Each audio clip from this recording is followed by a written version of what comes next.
mga ka-Midnight Habit! Maayong gabi sa mga Cebuano! Welcome sa pinakabagong pakaabangan at pag-uusapan! You are watching Midnight Habit with Robert. Magandang gabi saan mang lugar kayo naroroon. Anumang oras nakakarating sa inyo ang episode na ito.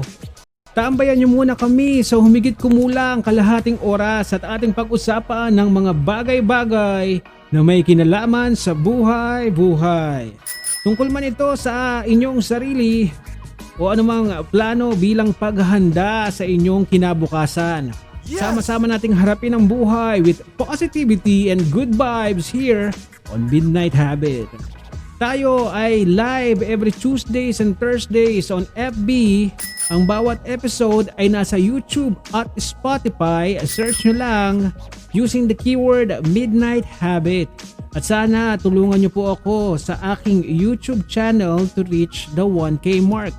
It's a long road journey but could get shorter with your generous clicks, shares, likes, comments, and subscription.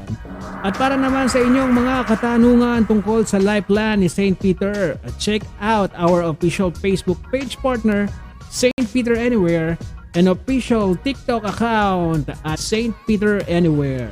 At syempre, dito sa Midnight Habit, nag-uumpisa tayo palagi sa mga bagay-bagay na mapakikinabangan natin upang mapabuti ang ating pang-araw-araw na mga buhay-buhay. Yes! To begin with, let's check your happiness meter. So tanong, if you are to look at your overall happy meter, gaano ka ba kasaya ngayon? Ikaw ba ay nasa stage na okay naman pero nagsa-struggle to get motivation? Okay ka naman at masaya pero parang kulang pa rin. Teka, baka naman meron kang mga maliliit na habits or mindsets na nagiging reason ng pagbagsak ng iyong happy meter. If you only learn what makes you dissatisfied, you might tailor your life to avoid these habits and get an increase in your happy meter. Yes! So now let's discuss the habits that can make you happy without knowing. Sige, ano-ano ba ang mga example of these habits that can make you unhappy without knowing? Number 1, ignoring yourself. Eto, simulan natin within ourselves. Ikaw ba yung tipo na pinaprioritize over palagi ang ibang tao as against your own wants and needs? No. Wala ka ng self-care or inconsiderate ka na sa sarili mong emotions? No. Teka, baka nakakalimutan mo na tao ka rin at dapat ka ring lumigaya. Dapat gumawa ka rin ng mga bagay-bagay para sa iyong sarili. Whatever. I mean, work to tune yourself into who you are as a person and what you want as a person. Pag ginawa mo to, you will stay motivated at syempre nandun yung sense of balance in your life. Kaya nga kung ikaw ay may ganitong habit, most probably nakaka-contribute ito sa iyong unhappiness. Pero syempre hindi pa huli ang lahat. Ang dapat mo lang gawin, mag-self-reflect ka to know who you are and how are you doing. At ano ba ang desires of your heart? Alam mo, kung gusto mong sumaya talaga, I remember a passage in the Bible that says, "Delight yourself in the Lord and He will give you the desires of your heart." Okay, number 2. Seeking validation from outside sources. Ikaw ba ay mapagkumpara ng iyong sarili sa iba? Ikaw ba yung tipong bumabase ng estado ng buhay sa ibang tao? No. O sa ganda o galing ng trabaho ng iba? No. Kung ang kakompetensya mo to check your self-worth ay ibang tao, maaaring hindi ka nga masaya. Ito gawin mo. Avoid pleasing everyone or trying to always be perfect for others to validate your self-worth. Focus on what can make you happy and live it. Ikaw dapat ang magdedetermine ng self-worth mo. Hindi ang ka-office mate mo, hindi ang kaklase, hindi ang karelasyon mo, hindi ang biyanan, etc. Ano naman kung may weakness ka? Would you lose self-worth because of infirmities? Ipaubaya mo yun sa Panginoon. Let God's grace be sufficient on you. Boast in your infirmities and let Christ's power rest on you. Number 3, surrounding yourself with negativity. Ito naman, time to assess as well. Sino-sino ba ang mga nakakasama mong kadalasan? Check mo baka naman you are being surrounded by people who bring you down. No! Mga tao na ligaya na ng kanilang buhay-buhay na pag-usapan na lang palagi ay mga complaints and negativity about life. Don't get me wrong, venting from time to time is a good habit. However, kung constant na parte ng pang-araw-araw na life mo ang pag-complain, aba naman, anong kasaya-saya doon? When you complain most often, you are giving your problems and all this negativity more power over your life. Yung oras mo at lakas mo ay nasasayang lang, kakaisip-isip hanggang matapos na lang ang araw na hindi ka nagiging masaya. In the same manner, if you are surrounded with people full of negativity na wala nang pinag-usapan sa buhay kundi reklamo, yung problema nila ay nagiging problema mo na rin. Whatever. At the end of the day, yung bit-bit nila ay dala-dala mo na rin. Loser. Constant exposure with them can harm your overall being. Paano? Anong gagawin mo? I'm not saying you ditch them, but make your move and take action to influence them to bring them to the good side of life. I love Help it! them eliminate this bad habit and substitute it with the good ones. If you are wondering what are the samples of good habits you can advise them to adopt, check out our previous episodes. Link is in the description box. But for immediate action to make contra their negativity, hold on to this passage on Bible that says, "And we know that all things work together for good to those who love God, to those who are called according to His purpose." All things work together for good. Read between these lines and share the good vibes with them. We have a few more in the list about these habits that can make you unhappy without knowing. Be sure to check out our next episode. For the meantime, nakarelate ka ba sa tatlong habits na ito? Anong plano mo ngayon? Are you up for changes now that you have identified these habits? As always, keep yourself committed to the changes you bound yourself to make and keep that positive growth mindset.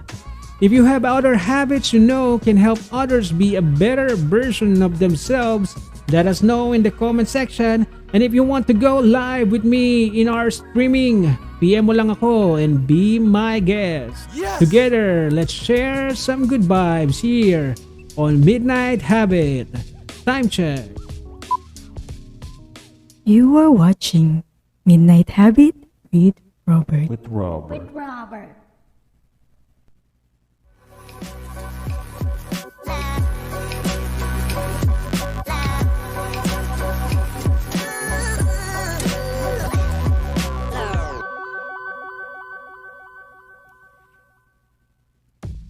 Game ka na ba sa popular self-discovery quiz game called Kokology, kung saan base sa isang sitwasyon ay pagpipiliin ka ng mga life choices at depende sa sagot mo, ito'y maaaring maghayag ng sikreto, ugali o pagkatao mo.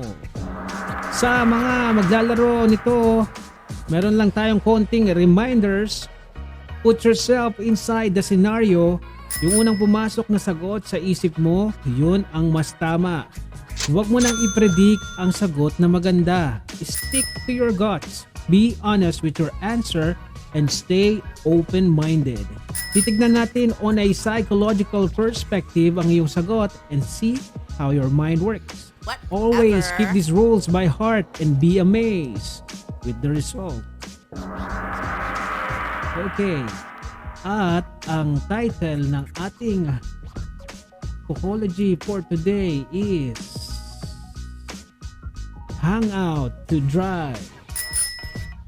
Let's take away all the automated washers and dryers for this scenario and let's go back to ancient time kung saan malaking factor ang heat of the sun to dry some clothes. At this point, imagine yourself na maglalaba manually at magsasampay ng damit para matuyo sa sinag ng araw. Tambak na ang mga maruruming damit at wala ka nang maisusuot pang malinis bukas. So lumabas ka to check on the weather and you see dark clouds threatening rain. Are you now inside this scenario? Given the following life choices, what goes to your mind? Okay, these are your choices. Here. Life choice number 1. Oh no, you've got to be kidding. You mean I've got to wait till tomorrow? What am I going to wear? Okay, life choice number 2. Let's wait for a little while and see if the weather clears up. Life choice number 3. Well, I guess I won't have to do laundry today after all. At life choice number 4. I'm going to do this darn laundry whether it rains or not. There you go. Don't forget to put your answer in the comment section. Discover what your today's life choice says about you. Stay tuned for the test results in just a while. Time check. You are watching Midnight Habit with Robert. With Robert. With Robert. Kahit saan, kahit kailan maasahan. Bawat pamilya dapat may sector life plan.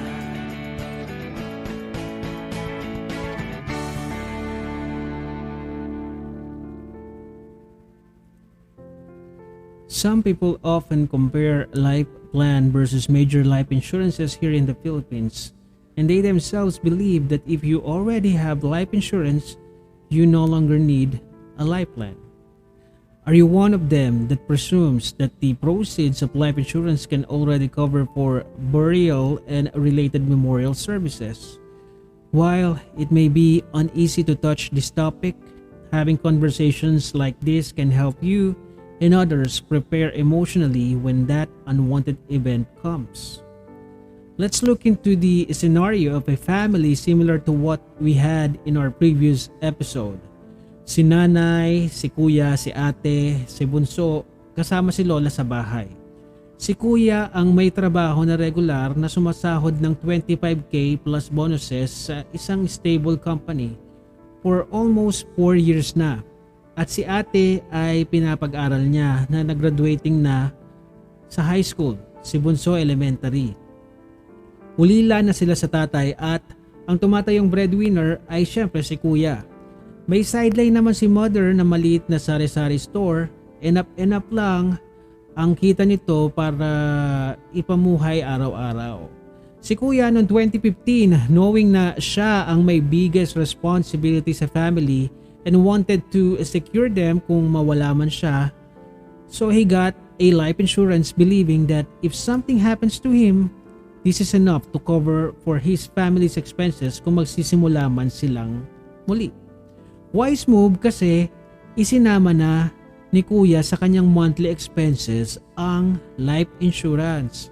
When you're young, mababa pa ang premium nun. At ang kanyang ginawang bene ay si nanay. Of course, he also heard na may St. Peter Life Plan that could cover naman for the burial and the memorial services. However, he thought that the life insurance coverage is big enough para may magastos din sa pagpapalibing at iba pang mga incidental expenses. So hindi siya kumuha. Unexpectedly, that one day comes, namatay si kuya. Isang umaga na hindi na lang siya nagising. Knowing the family's situation na sapat-sapat lang ang kita sa araw-araw, tapos nawala pa ang kanilang breadwinner, understanding human behavior at this point, nasa state of shock ang family niyan. Loss of someone causes grief. Initially, hindi ka nga makakapag-isip ng matino.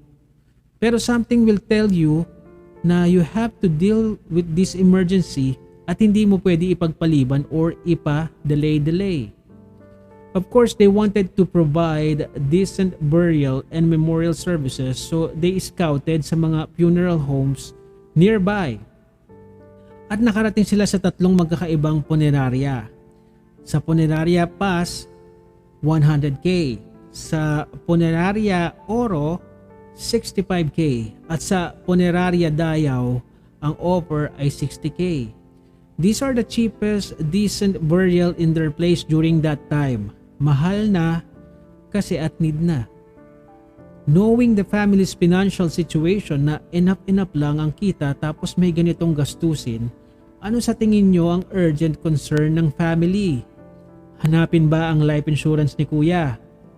Sino sa tingin nyo ang gagastos para sa pagpapalibing? Ang insurance company ba? At kung walang pang outright cash for this expense ang kanyang family, pwede bang i-delay ang pagpapalibing? Granting for the sake of this argument na si insurance company ang aasahan nila para sa pagpapalibing. Hindi ka naman basta-bastang makakaklaim ng ganun-ganun na lang.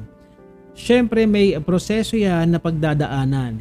And to give you a bird's eye view of the processes, you have to, number 1, notify the insurance company about your claim. And second, you have to produce or get the documentary requirements. Siguro the plan policy, death certificates, etc. Gaano ba katagal kumuha ng death certificate? And third, you will then submit to insurance company for processing. So minimum of 7 working days. Pero hindi pa natin alam kung gaano katagal, depende dun sa insurance na kinuha ni kuya. So sa pag-process pa lang ng claim, will only add up to the stress that the family is going through. So, as a plan holder of life insurances, it is not wise to believe na pwede na yon to cover for burial and other related expenses. Hayaan mo na ang life insurance ay mapunta sa bene ng buo for them to start anew kapag nangyari yung hindi inaasahan. The good news is, I found a multifunctional life plan that can let you remain in control at times like this. It is flexible with great BABs such as cash assistance that is on top of the complete memorial services guaranteed by St. Peter Chapels all over the country. The life plans are the most competitive in the market today with premiums as low as $825 per month. I say their 50 years of experience and expertise in providing world-class death care services to Filipino people have made thousands of satisfied plan holders nationwide, like these guys.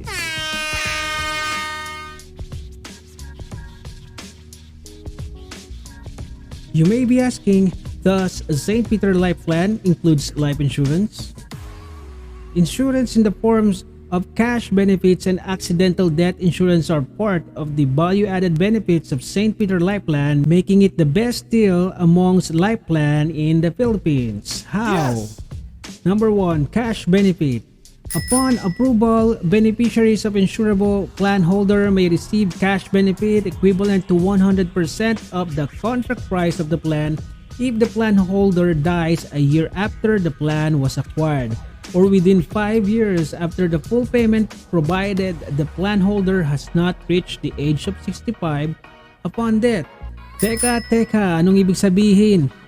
Dapat hindi pa 65 years old ang plan holder na namatay. At nakaka 2 years na ang plan pero hindi naman lagpas ng 10 years. Going back to our scenario, assuming si kuya ay kumuha din ng life plan noong kumuha siya ng life insurance noong 2015. Kung na-dead siya ng 2019, wala pa siyang 65 years old, check. Yung plan na nakuha niya ba ay nasa pagitan ng year 2 at year 10? Check. This means may cash benefit na ibibigay kay Bene equivalent sa kung magkano yung contract price ng plan na kinuha ni kuya. Kaya kung si kuya ay kumuha ng plan St. Gregory with contract price of 38,200 noong 2015 at namatay siya ng 2019, that's within the 10-year period, pasok sila sa requirement. Si nanay ay entitled sa cash assistance. So may makukuha siya na 38,200 from St. Peter na pwede niyang magamit sa mga incidental bills or expenses. Number 2, pre-accidental death insurance. Equivalent to the plan value of the first 5 years of the plan, covering plan holders 18 years old up to his or her 55 years of age. Going back to the scenario, only changing the cause of death, gagawin na natin ang cause of death is accident. Sige, si kuya ay makocover ng accidental death insurance na kasama sa St. Peter Lifeline niya. Anong ibig sabihin? Si nanay ay may makukuha pang additional na cash amounting to plan value, which is, sa ating example, ay 38,200. On top of this BAB, wala nang alalahanin pa si nanay about sa casket at memorial services. Hindi na niya need mag-scout at maghanap ng pambayad. Sagot na lahat yon ni St. Peter dahil sa matalinong move ni plan holder to acquire a life plan ahead of time. I hope you get the idea why a life insurance and life plan are two separate plans you should have if you are planning ahead for your future. It will cover both living and death benefits sa mas ikaayos ng pamilya. If you are ready to take a step higher with your plan and action, let's talk about life awareness, living benefits, and great opportunities. Let's talk about your life plan. Paghandaan ang iyong kinabukasan, paghandaan ang panahon ng pangangailangan. Pag may St. Peter Life Plan, panatag ang kalooban. May St. Peter Chapels pang masasandigan. Kahit saan, kahit kailan maasahan, bawat pamilya dapat may St. Peter Life Plan. St. Peter Life Plan. Do you have quick questions about St. Peter Life Plans? Let us know in the comment section and get straight answers from our life plan specialist. Or join our weekly online briefing. Just contact the numbers shown on your screen to know the available schedule. Time check. You are watching Midnight Habit with Robert. with Robert. Robert.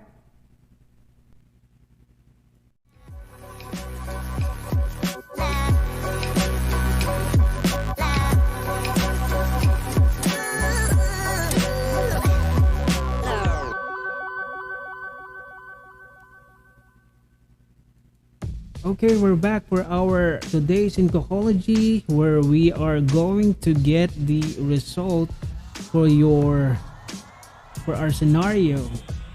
This particular situation reveals the height and level you are most likely to reach with your stress meter kapag ikaw ay nahaharap sa mga little pressure ng buhay-buhay. And you have to take note, these are just little pressures. Paano mo ba hinaharap ang mga pang-araw-araw na sorpresa ng buhay? Like unexpected bad weather in this scenario. Ang mga uncertainties na only time can tell when will happen pero ayaw mong asahan, like death. If you are worried about life uncertainties, plan ahead with St. Peter Life Plan with variety of options to choose from, geared up with BAB that lets you be prepared and remain in control even after death. If you want to know more, just reach the numbers shown below. And now, let's interpret your life choice. In this situation, the bad weather plus the task or chores na dapat mong gawin is a perfect example of the kind of little stresses na pwede mong kaharapin sa araw-araw ng iyong buhay-buhay. So, try nating basahin ang stress meter ng iyong buhay base sa life choice na napili mo. If you have chosen, oh no, you've got to be kidding. You mean I have to wait till tomorrow? What am I going to wear?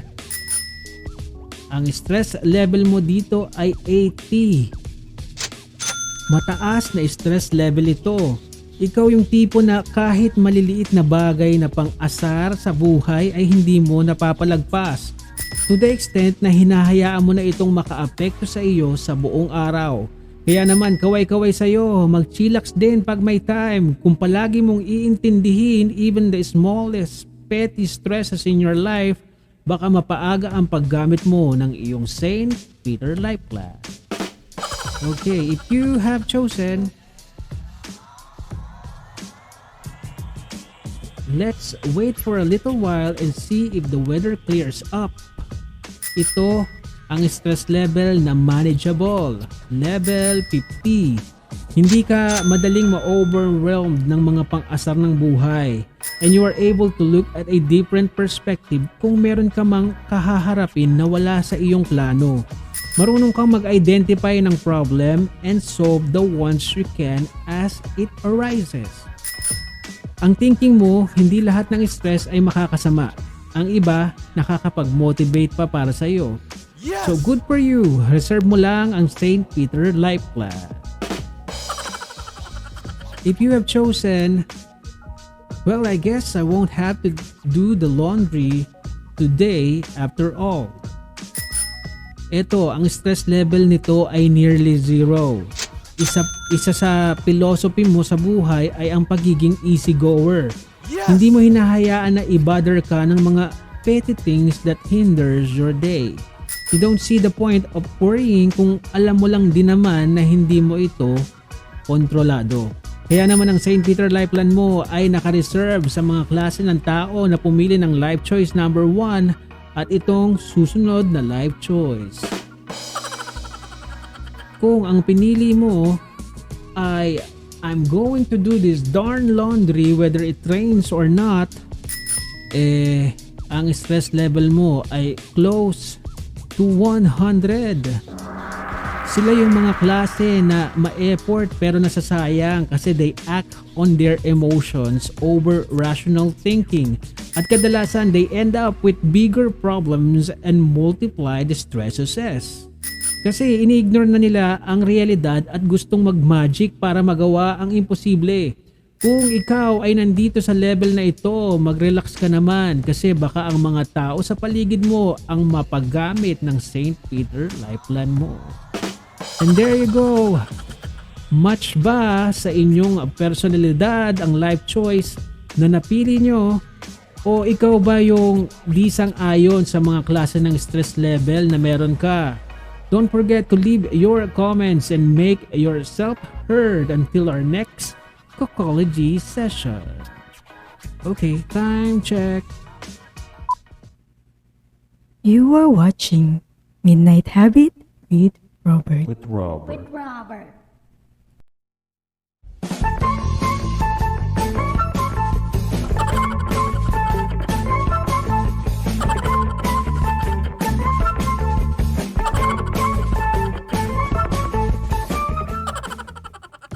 Okay, at sa atin namang Pampa Good Vibes mula sa FB page ni St. Peter Anywhere from St. Peter Memes.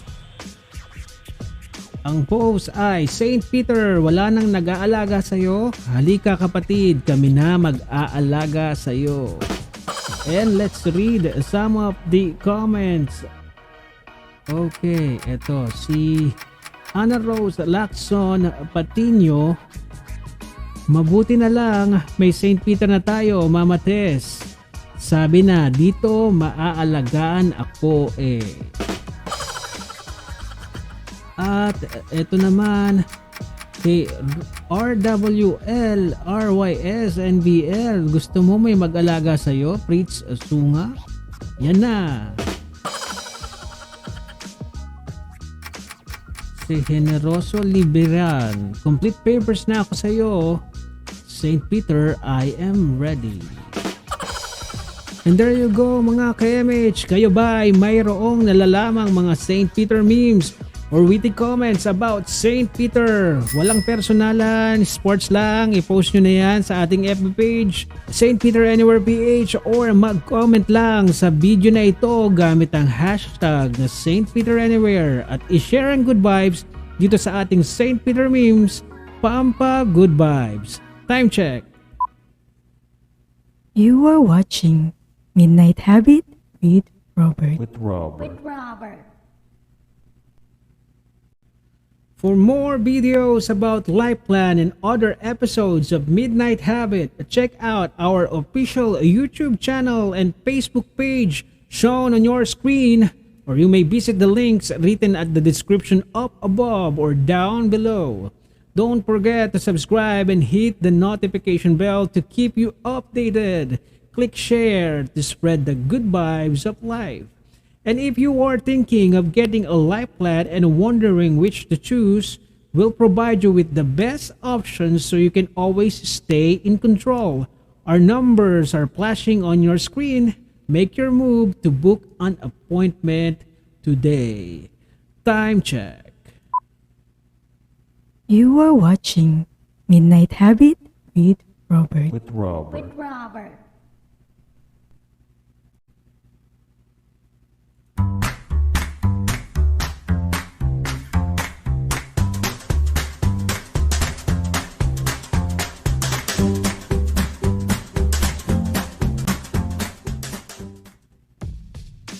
At kung ikaw ay may St. Peter Life Plan, dapat alam mo to.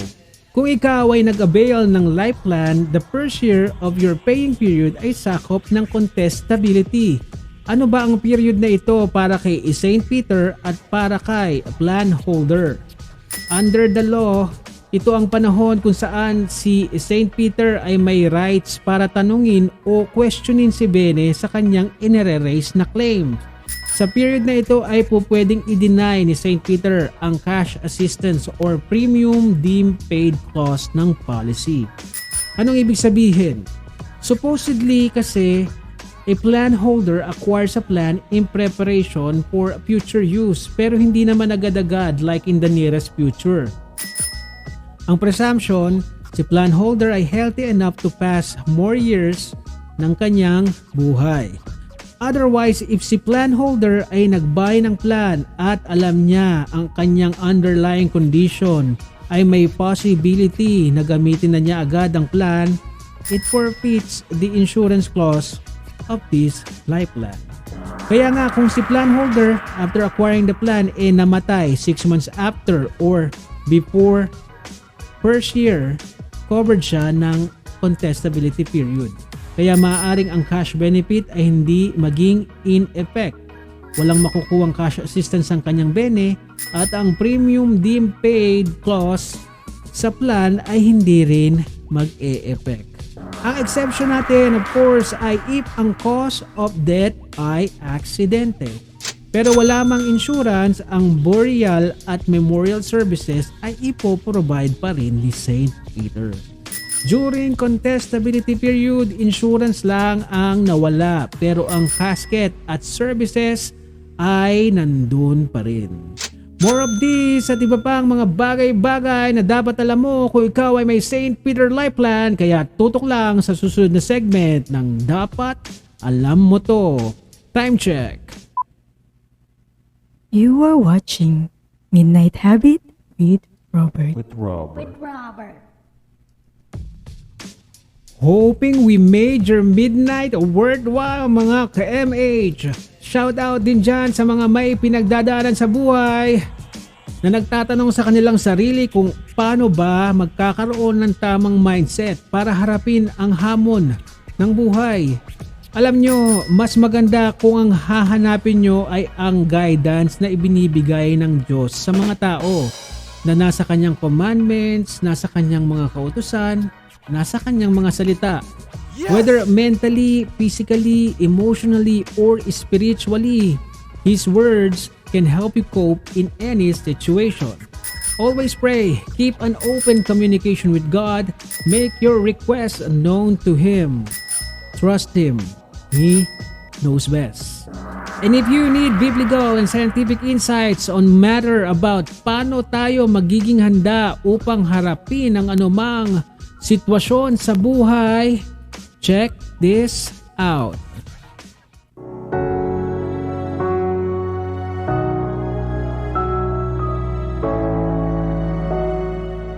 Walang makakagawa niyan kundi yung guidance na binibigay ng Diyos sa magitan ng kanyang kautusan.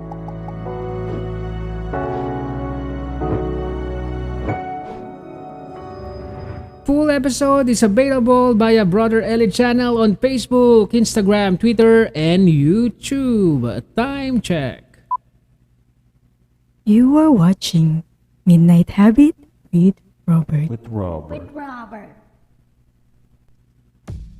Yes, yo, it's a way past midnight na naman. Thank you so much for staying alive with me as late as this.